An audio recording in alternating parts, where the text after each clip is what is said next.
Okay, we must be careful since we are talking about terrorists today. Just kidding.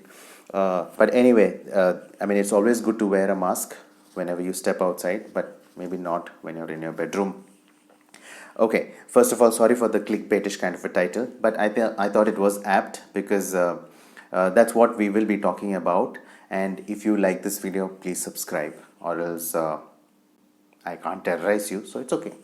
Okay. So what prompted me to do this video is because of some of the news articles wherein it claimed that China has actually activated terror outfits in northeast region, because India has recently occupied a very not occupied India has actually gained access and captured a very important area along the Pangyong Tso Lake, which is called the Black Top, along the Finger Point 4, if you know that region.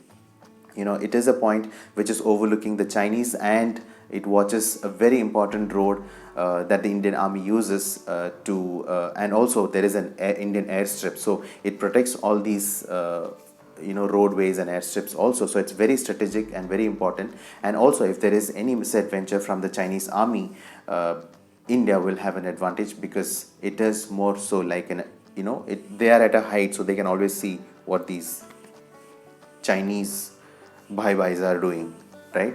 So the terrorism is there in every country, almost every country, for whatever reasons. And terrorism is never good for health, because people get killed, right? So in India we have so many terror outfits, Hizbul Mujahideens, which is sponsored and trained and well nourished in Pakistan. And you have a lot of sleeper cells in South India. Yes, you heard me right. South India, of course, we know it as one of the most peaceful part of the country, but there are a lot of sleeper cells, and my sources tell me that they know who these guys are. So please be careful. Okay, jokes apart. So I'll go back. We'll have to go back to the mid 90s. See, in Nagaland, that's where I did my schooling. I'm sure if you are one of those great person who watched my previous viral video, you will know where I did my schooling. If not, please click on this. Okay, I think I pointed it right. Okay, somewhere there it will come.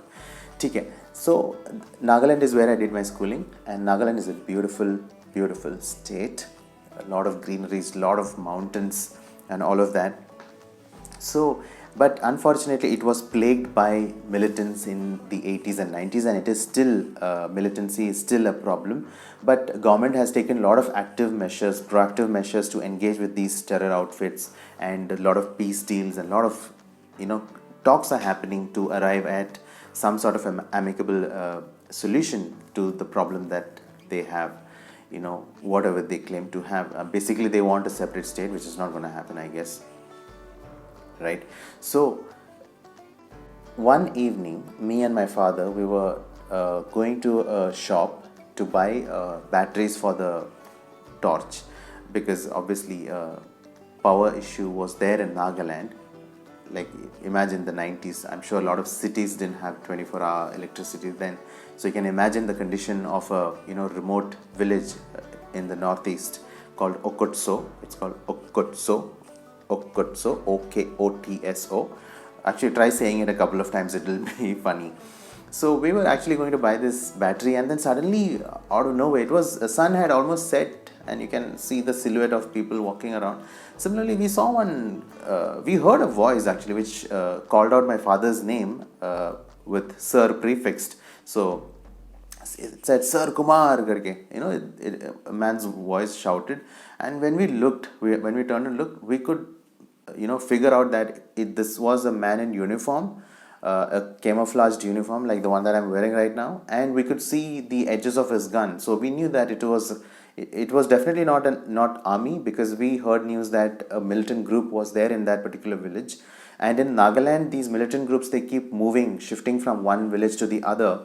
They stay for 1 or 2 days and they keep moving, because the Indian army is always chasing them, so they can't stay for too long. But it is the responsibility of the villages to actually take care of their accommodation, food, and all of that as long as they are there. So people, from different houses, they bring rice, vegetables, meat, they cook for them and all of that. So it becomes like a community affair. That's how it operates then, but now I do not know how it is. Things would have changed.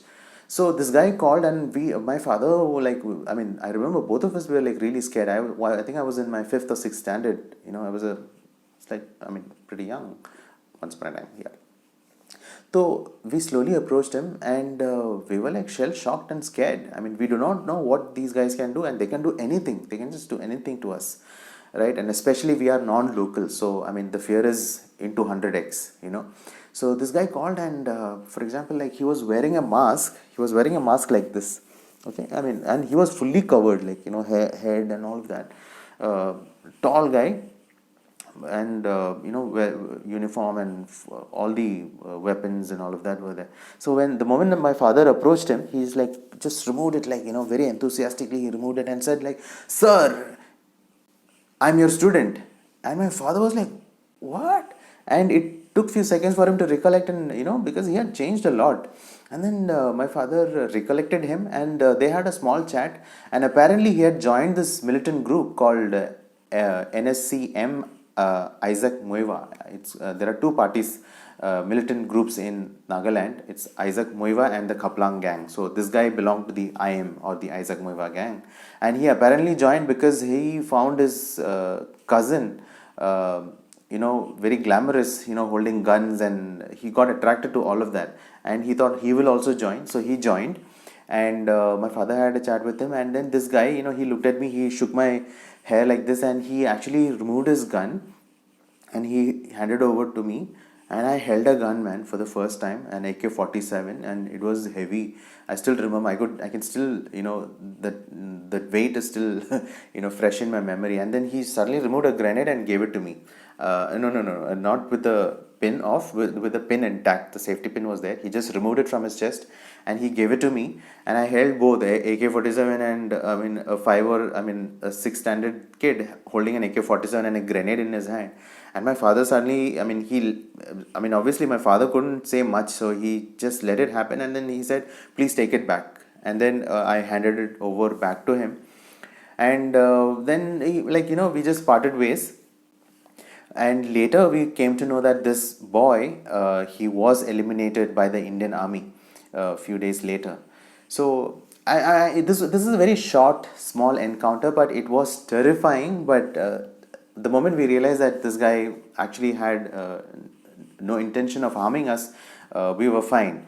But overall, the reason why I did this video is that no matter what, see, these Chinese or Pakistanis who actually sponsor and train these militant organizations, they use these guys for all their nefarious activities and for their political agenda. They don't mean anything. These guys, they don't mean anything to them. They are just fodder for the gun. So I don't know if I can appeal through this video, but if you guys are listening, then I would say, imagine if that boy, instead of lifting that gun for no reason, if he would have continued his study, or even if he didn't want to continue study, even if he went and did farming, he would have been still alive. Life is precious, right? Not to be wasted like this. It just takes one bullet, 1 second to finish off a life.